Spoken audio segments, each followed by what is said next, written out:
Ito po yung daanan ng mga kapitbahay ko sa baba. Ayan yung mga kapitbahay ko sa baba. Nandun. Papunta rito sa lugar ko. Yan, ito. Tatawid ngayon mismo dito sa may area ko. Dito, yan. Sapa na to eh, yan. Sapa. Medyo bato-bato nga lang yan. Sapa yan dyan. Katang konti. Patong na naman.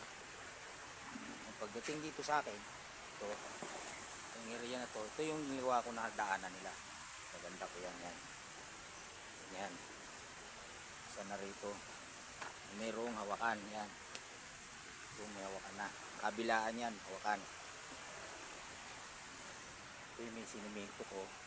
Lagyan ko ng hawakan para kung may bata, kabilaan yung hawakan nila. Natapos ko rin. Tapos rin na namin magpamilya aking may binata ko. Yan. Huling-huli ko nilagay kanina ito isa. Para medyo safety yung mga bata. Ayan, sinimento ko.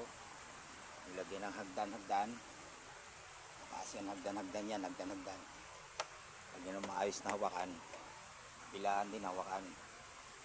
Ganda na siya oh. Kaysa doon sa kabila at nangangamba ako doon. Yung mga batang dumadaan.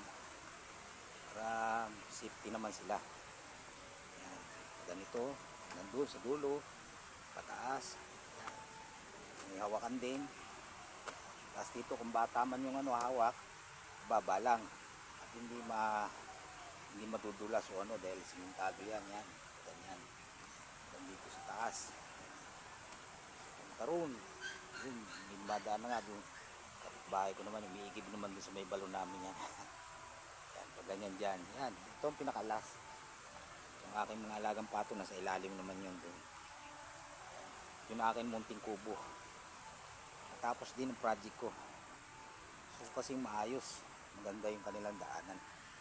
Maraming salamat po.